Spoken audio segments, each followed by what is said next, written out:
우리 다 같이 하나님의 말씀 보시겠습니다. 하나님의 말씀은 이사야서 53장 4절에서 6절까지 말씀입니다. 이사야 53장 4절에서 6절까지 말씀 같이 한 목소리로 합독하시겠습니다. 그는 실로 우리의 질보를 지고 우리의 슬픔을 당하였거늘 우리는 생각하기를 그는 징벌을 받아 하나님께 맞으며 고난을 당한다 하였노라. 그가 찔림은 우리의 허물 때문이요 그가 상함은 우리의 죄악 때문이라. 그가 징계를 받음으로 우리는 평화를 누리고 그가 채찍에 맞음으로 우리는 나음을 받았도다. 우리는 다 양 같아서 그릇 행하여 각기 제 길로 갔거늘 여호와께서는 우리 모두의 죄악을 그에게 담당시키셨도다. 아멘. 오늘 제목은 이 사람을 보라 라는 제목입니다. 제가 설교를 하면서 먼저 제목을 이야기하는 경우가 그렇게 많지 않은데요. 오늘은 먼저 이 제목을 말씀드리는 이유는 여러분 에케호모라는 말을 들어보셨습니까? 에케호모. 아마 이런 어렴풋이 이렇게 좀 호모라는 말도 이렇게 여러분들이 많이 들어보셨으리라라고 생각이 되어지고요. 라틴어인데 이 에케호모라는 말은 이 사람을 보라라는 말의 뜻의 라틴어입니다. 여러분 이 말은 예수님께서 가시관을 쓰시고 이 붉은 자색 옷을 입으시고 그 자신에게로 나오는 예수님을 이 빌라도가 가리켜서 한 말입니다. 요한복음 19장 5절 말씀이 바로 그 내용인데요. 이에 예수께서 가시관을 쓰고 자색 옷을 입고 나오시니 빌라도가 그들에게 말하되 보라 이 사람이로다 하매 바로 이 대목에서 이 에케호모라는 말이 나오게 되어졌습니다. 지금도 이스라엘 성지순례를 다녀오시는 분들이 반드시 이렇게 방문하는 것이 바로 이 십자가의 길이라고 해요. 슬픔의 길, 십자가의 길이라고 이렇게 불려지기도 하고요. 또 히브리어로는 비아 돌로로사라는 그 길을 반드시 들른다고 합니다.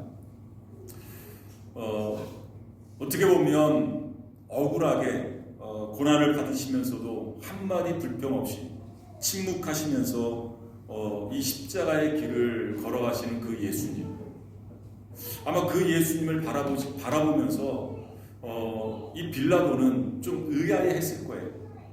아마 도대체 저 사람의 정체가 뭔가 좀 이렇게 궁금했을 수도 있습니다. 그러면서 한 말이 이 사람을 보라 이 사람이로다 라고 이야기를 했고요. 또 많은 대중들도 그 예수님을 바라보면서 이 사람을 보라 라고 이야기를 했어요.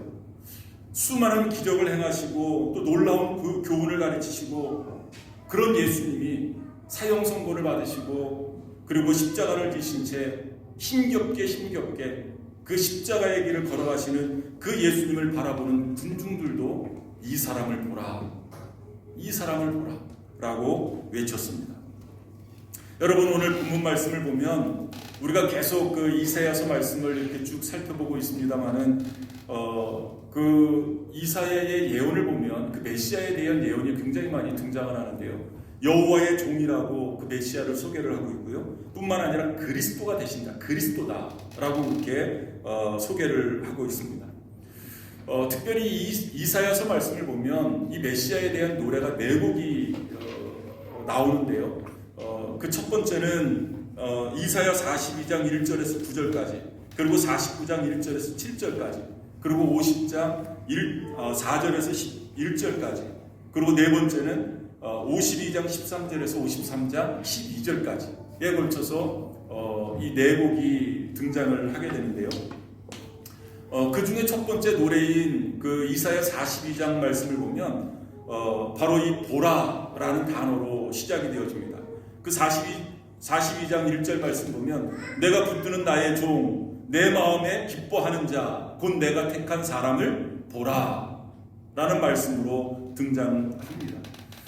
여호와의 종이신 이 그리스도, 그리고 오늘의 본문의 말씀을 보면 그 그리스도를 어떻게 묘사를 하고 있냐면 이 그리스도는 바로 이 속죄적 생애를 살 것이다. 그리고 그 사역을 찬미하는 노래로 오늘 본문 말씀에 등장을 합니다. 그러면서 이 에케 호모라는 말씀이 등장을 하는데요. 그 이사야 52장 13절에서 14절 말씀도 바로 이 에케 호모를 이야기를 하고 있습니다. 보라, 내 종이 형통하리니 받들어 높이 들려서 지극히 존귀하게 되리라. 전에는 그의 모양이 타인보다 상하였고 그의 모습이 사람보다 상하였으므로 많은 사람이 그에 대하여 놀랐거니와 라고 말씀하고 있어요.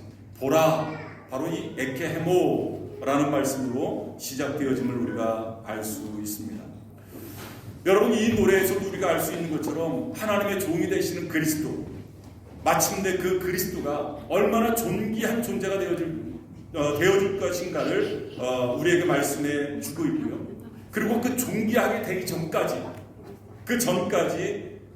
이 예수님의 생애가 이 고난의 연속이고 이 순환의 연속일 것을 우리에게 알려주고 있습니다. 그러면서 이 이사야 말씀의 이 절정이라고 할 수 있는 이사야 53장 3장 말씀에서 이 이사야 선지자는 우리에게 이렇게 소개를 하고 있습니다. 이 놀라운 분의 생애를 다시 한번 바라봐라 라고 우리에게 소개를 합니다. 그러면 현재를 살고 있는 저와 여러분들, 예수 그리스도로 말미암아 하나님의 자녀가 된 저와 여러분들이 주목하고 바라봐야 할 그분의 모습은 어떤 모습일까? 이분을 보라, 이 사람을 보라 라고 말씀하고 있는데 도대체 이 사람의 모습이 어떤 모습이길래 그 모습을 바라보라고 우리에게 소개를 하고 있나? 오늘 본문의 말씀을 통해서 세 가지의 예수 그리스도의 모습을 한번 살펴보고자 합니다. 첫 번째는 멸시받으시는 그리스도를 바라보라는 것. 멸시받으시는 그리스도의 모습. 여러분, 오늘 본문 우리가 읽지는 않았습니다만은 3절 말씀 한번 보시기를 바랍니다. 3절 말씀 한번 같이 읽어보겠습니다. 그는 멸시를 받아 사람들에게 버림받았으며 간고를 많이 겪었으며 질고를 아는 자라. 마치 사람들이 그에게서 얼굴을 가리는 것 같이 멸시를 당하였고 우리도 그를 귀히 여기지 아니하였도다. 여러분, 이 3절 말씀에서 반복되어지는 단어가 바로 이 멸시입니다. 예수님께서는 이 땅에 메시아로 오셨지만 귀히 여김을 받기는커녕 오히려 사람들에게 멸시를 받았다라고 예언을 하고 있습니다. 여러분, 유대 문화권에서는 이 차마 보지 말아야 할 것을 보았을 때 얼굴을 가리는, 이 얼굴을 이렇게 가리는, 아니면 얼굴을 돌리는 그런 관습이 있다고 해요. 바로 이 이사야 선지자가 그분이 사람들에게 얼굴을 가려야 하는 그러한 존재처럼 멸시를 당했다라고 그분을 소개하고 있습니다. 여러분, 이 구절, 이사야 53장 3절 말씀에서 대조적인 두 단어가 등장을 합니다. 하나는 멸시, 그리고 또 하나는 귀히 여김이라고 이야기를 하고 있습니다. 여러분, 이 말씀에서 우리가 알 수 있는 것은 귀히 여김을 받아야 마땅하신 그분인데 오히려 귀히 여김을 받는 것이 아니라 멸시를 받으시는 조롱의 대상이 되었음을 우리에게 역설적으로 증언을 합니다. 예수님의 탄생을 알아차리고 동방에서 박사들이 그 예수님을 만나기 위해서 예루살렘으로 뭐 산을 건너 물을 건너 예루살렘에 도착을 해서 뭐라고 이야기를 하냐면 유대인의 왕으로 나시는 이유, 유대인의 왕으로 나신 이가 어디 계시냐라고 사람들에게 묻습니다. 유대인의 왕으로 나신 이. 그러니까 이 동방 박사들은 그때 당시에 다른 사람들과는 달리 그 메시아로 오시는 그분을 제대로 알아봤었던 겁니다. 유대인의 왕으로 나시는 이가 어디 계시냐? 그런데 예수님은 정작 어디에 있었습니까?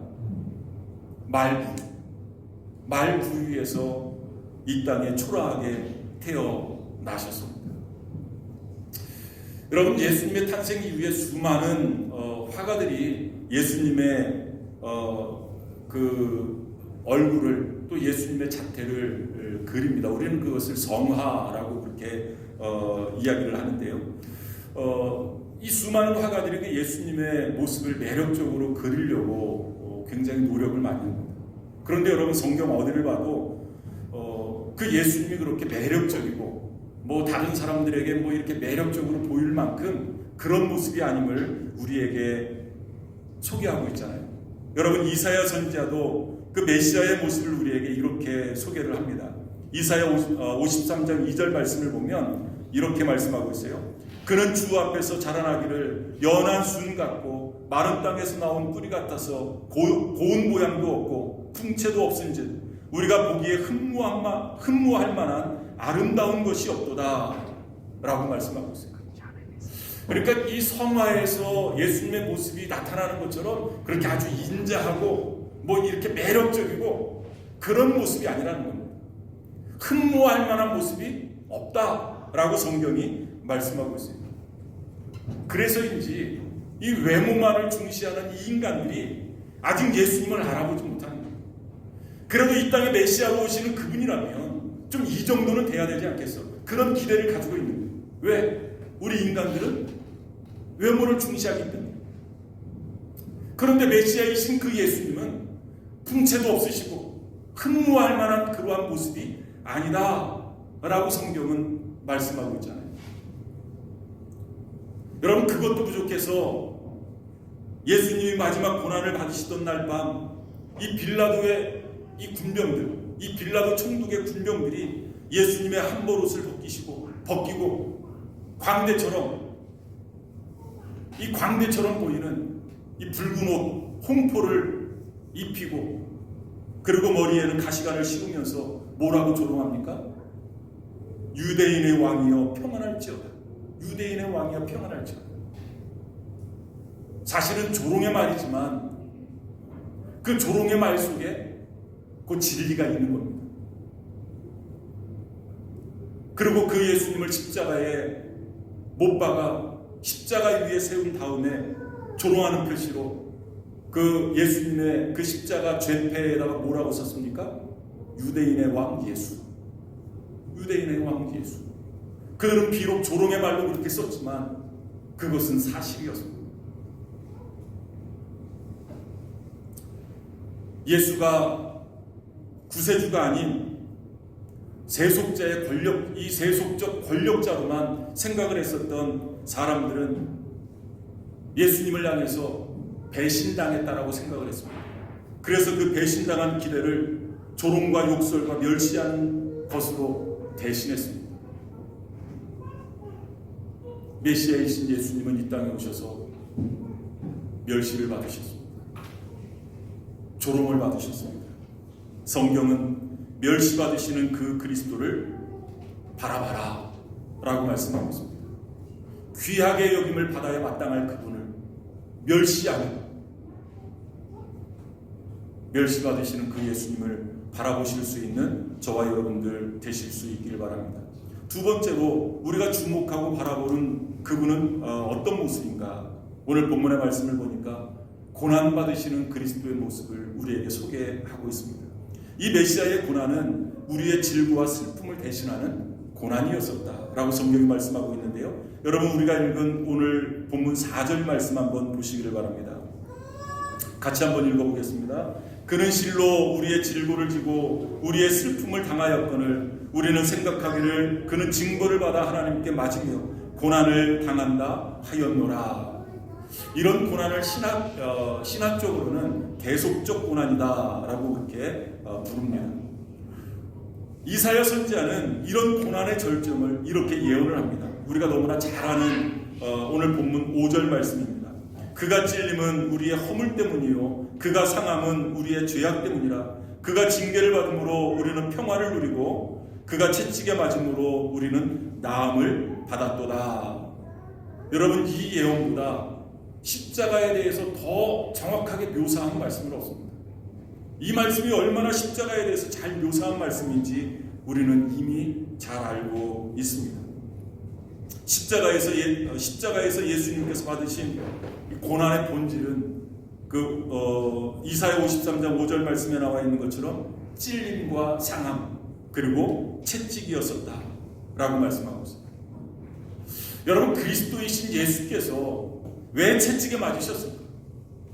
왜 창에 찔리셨을까? 왜 상함을 받으셨을까?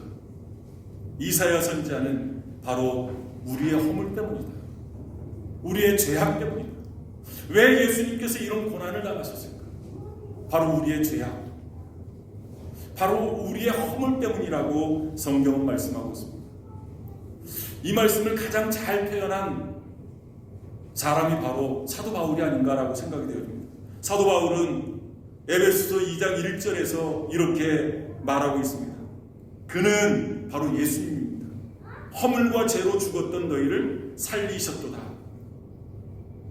우리의 생명을 위해서, 우리의 구원을 위해서 예수님이 고난받으셨음을 사도 바울이 이야기를 하고 있는 겁니다. 그리고 결과적으로 그분의 고난은 우리에게 평화와 치유를 허락해 주셨다라고 성경이 말씀하고 있습니다. 우리가 고난주간이 되면 이 성금요일에 항상 영상을 보는데요. 그 보는 영상이 있는데 바로 패션 오브 크라이스트를 봅니다. 거의 한 10번 정도 넘게 그 영상을 본 것 같은데요. 이 패션 오브 크라이스트는 그 이사야서 53장 5절 말씀, 이 5절 말씀을 읽으면서 그 영화가 시작되어집니다. 뭐 여러분들이 다 보셔서 아시겠습니다만은 우리는 이제 그 예수님이 고난당하시는 그 부분만 이렇게 봅니다만은 뭐 기회가 되시면 한번 그 전체를 한번 보실 수 있는 그런 기회를 가지실 수 있기를 바랍니다. 예수님이 받으시는 뭐 어떻게 보면 좀 이 말로 다 할 수 없는 좀 이렇게 눈 뜨고 볼 수 없는 그런 그 장면들이 굉장히 많이 나옵니다. 이 영화가 만들어질 때부터 이 영화는 많은 논란의 대상이 되어졌고요. 또 많은 이야기들이 있었습니다. 뭐 감독이 멜 깁슨이고요. 이 감독이 이 영화를 만들고 시사회를 하면서 한 기자가 이 멜 깁슨에게 이렇게 물었다고 합니다. 이렇게 잔인한 장면들만 나열한 것을 어떻게 예술이라고 말할 수 있습니까? 라고 물었대요. 그랬더니 멜 깁슨이 이렇게 대답을 했답니다. 맞습니다. 이 영화는 잔인한 다큐멘터리입니다. 저는 죄의 실존이 바로 이 잔인함 그 자체라고 생각합니다. 이 사실 뭐 우리가 그 참 보기에 민망할 정도로 또 보기에 이렇게 끔찍할 정도로 사실적인 그 묘사를 해놓았습니다만은 사실은 바로 그것이 죄의 실존이다. 그리고 그 잔인함 자체가 바로 죄의 실존이라고 이 멜 깁슨은 이야기를 했습니다. 그때 이 유대인으로 보이는 한 기자가 이야기를 합니다. 이 내용은 뭐 이미 이제 방송에서도 여러 번 이제 이렇게 그 방송이 되어졌고요. 그 유대인들 사이에서는 굉장히 논란이 됐었던 그런 영화였습니다. 그 기자가 이렇게 질문을 했다고 해요. 혹시 유대인이 예수를 죽였다는 반유대주의를 선전하기 위해서 이 영화를 만든 것이 아닙니까? 라고 질문을 했대요. 그때 멜 깁슨이 이렇게 대답을 했습니다. 아닙니다. 절대로 그런 의도가 없었습니다. 라고 대답을 했더니 그 기자가 다시 묻는 겁니다. 그렇다면 누가 예수를 죽였습니까? 그 영화에서 나오는 것처럼 유대인들이 그 예수님을 십자가에 못 박게 내어주고 그리고 로마 군병들이 또 예수님을 십자가에 못 박아 십자가를 세우지 않습니까? 결국 유대인들이 예수님을 죽인 것으로 그렇게 묘사가 되지 않습니까?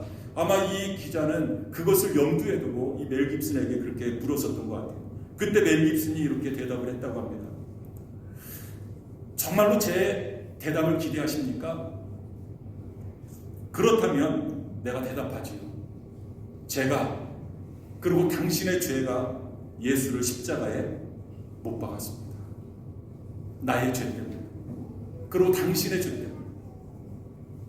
그 예수님은 십자가에 돌아가신 것입니다. 유대인이 예수님을 십자가에 못 박은 것이 아니라, 로마 군병들이 예수님을 십자가에 못 박은 것이 아니라, 바로 나 때문에, 바로 당신의 죄 때문에 그분은 고난을 받으신 것입니다 라고 대답을 했대요. 여러분, 그렇습니다.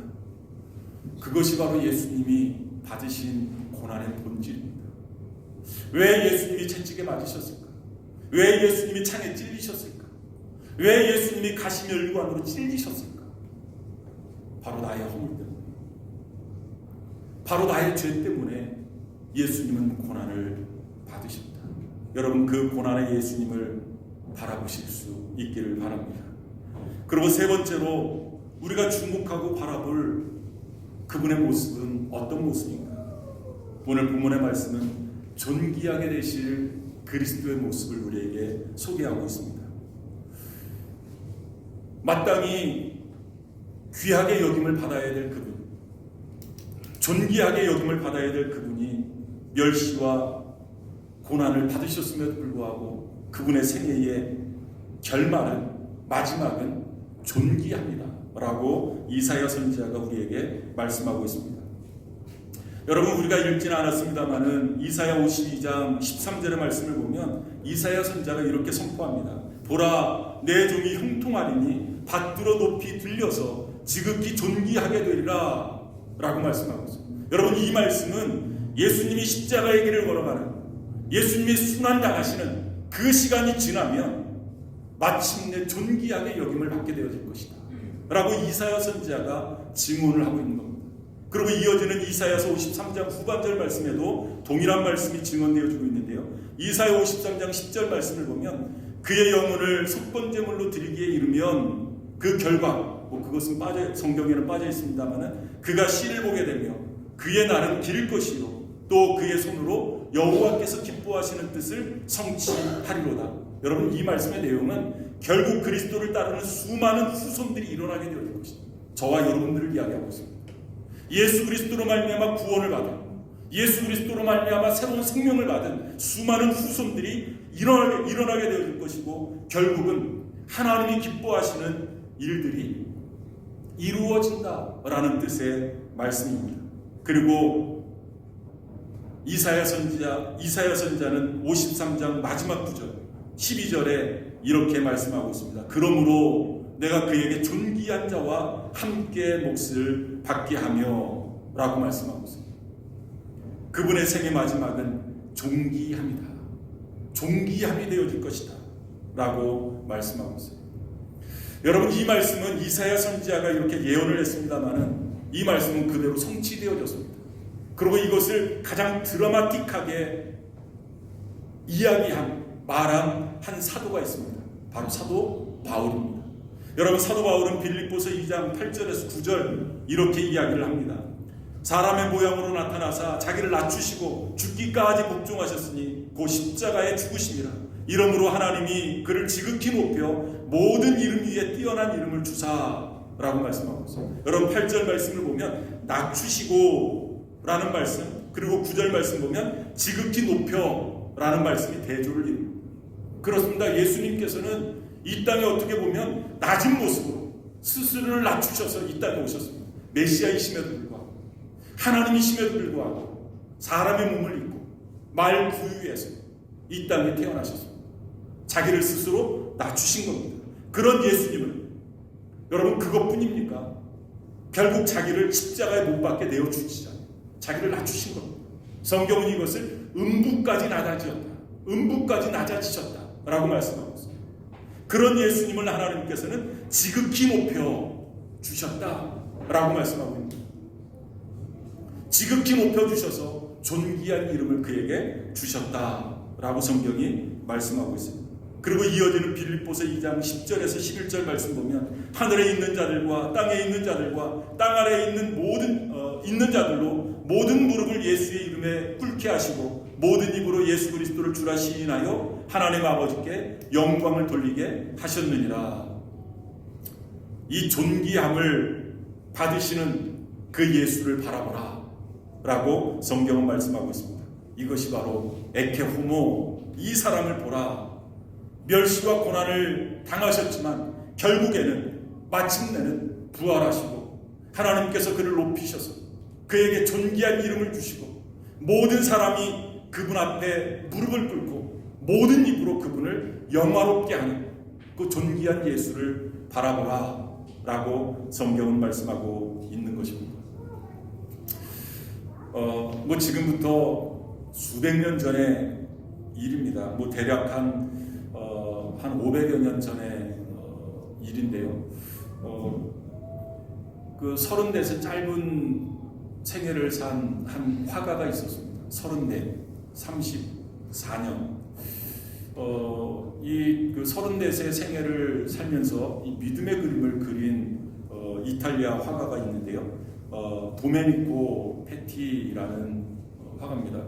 그 이름을 보면 잘 모를 수도 있는데 아마 여러분들이 그림을 보면 금방 알 수 있는 그림입니다. 이 도메니코 페티라는 그 이탈리아 화가가 남긴 그림 중에 이 에케 호모라는 제목의 그림이 있습니다. 이 화가가 이 그림을 그리고 34세 나이에 일찍 세상을 떠났어요. 그런데 이 그림이 이 세상에 미친 영향력은 굉장히 큽니다. 이 그림을 그린 이후에 이 페티라는 이 화가가 이 그림을 그리고 죽은 이후에 100년이 지난 후에 이 독일의 한 그 귀족 아들이 이 그림을 보게 됩니다. 그때 당시에 나이가 19살이고요. 그 친구들과 함께 이 박물관에 가서 이 그림을 보면서 이 19살의 이 청년이 감동을 받았습니다. 그리고 이 그림 앞에서 15분간을 움직이지 못하고 그 그림을 보고 있었다고 해요. 여러분들이 지금 그 영상으로는 잘 보이지는 않습니다만 예수님의 그 손 이렇게 보면 그 손 밑에 작은 글씨가 이렇게 쓰여져 있습니다. 라틴어로 쓰여져 있는데요. 에고 프로 테헤크 파수스 숨투 베로 퀴 페케스트 프로메라는 그 라틴어인데 이 말은 무슨 말이냐면 나는 너를 위해 고난을 받았건만 너는 나를 위하여 무엇을 주느냐 그런 내용입니다. 이 청년이 그 글귀를 보면서 감동을 받은 거예요. 그리고 양심에 찔린 겁니다.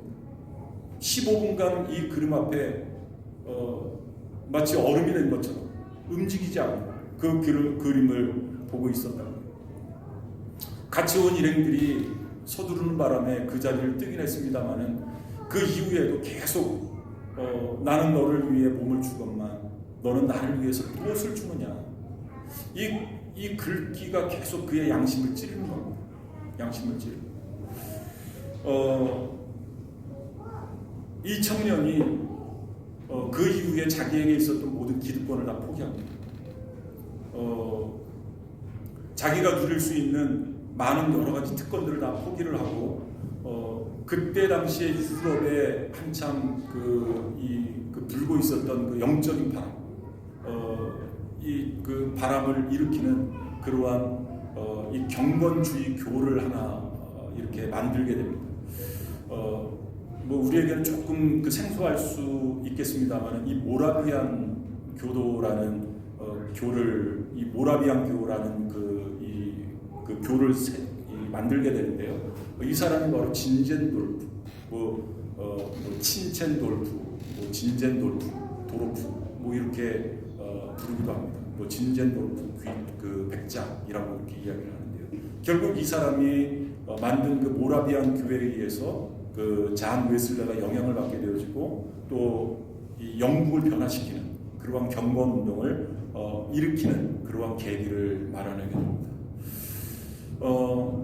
그리고 이후에 한 100여 년이 또 지난 이후에 영국의 시인이고 또 이 찬송시를 쓰는 프란시스 하보갈이라는 그 여인이 이 독일에 유학을 하다가 그 친구들하고 그 뒤셀도르프라는 그곳에 여행을 갔다가 이 그림을 보게 됩니다. 이 하박을 역시 이 그림을 보면서 그 그림 밑에 나와 있는 그 글귀, 그거를 보고 이 여인이 감동을 받아요. 좀 확대하니까 지금 조금 보이네요. 그 글귀를 보고 이 여인이 감동을 받습니다. 그래서 빨리 가방에서 뭐 시를 쓰는 작가니까 이 가방에서 이 종이를 꺼내서 이 글귀를 적습니다. 너무나 감동을 받은 거예요. 그리고 그것을 이제 가방에 넣어놓고 참 사람이 그 간사한 게 그렇게 감동을 받았는데도 또 조금 시간이 지나니까 그것을 까맣게 잊어버리고 있다가 그 집에 가서 한참 시간이 지난 후에 이 그 벽난로에 이렇게 이 불을 붙이는데 아마 불쏘시개를 이 종이로 그 감동받았었던 그 글귀를 쓴 그것을 잊어버리고 그것을 이렇게 이 불쏘시개로 해서 벽난로에 이렇게 집어넣는 모양이에요. 그런데 희한하게 그 종이가 타지 않는 거예요.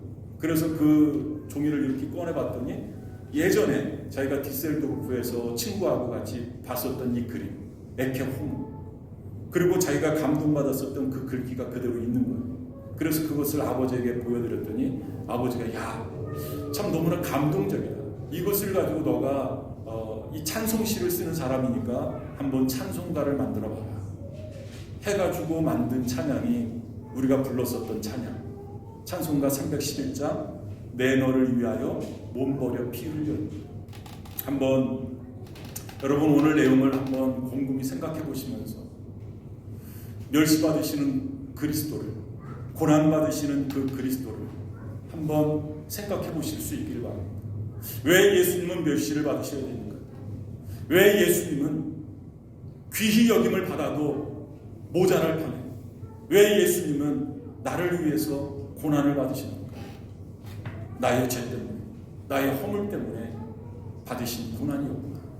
그 예수님께서 우리에게 묻습니다. 내 너를 위해 몸 버려 피 흘려 내 죄를 위하여 살 길을 주었건만 너는 나를 위해서 무엇을 주기를 원하는가? 한번 이 찬양을 가사를 생각하시면서 함께 찬양을 한번 불러보도록 하겠습니다.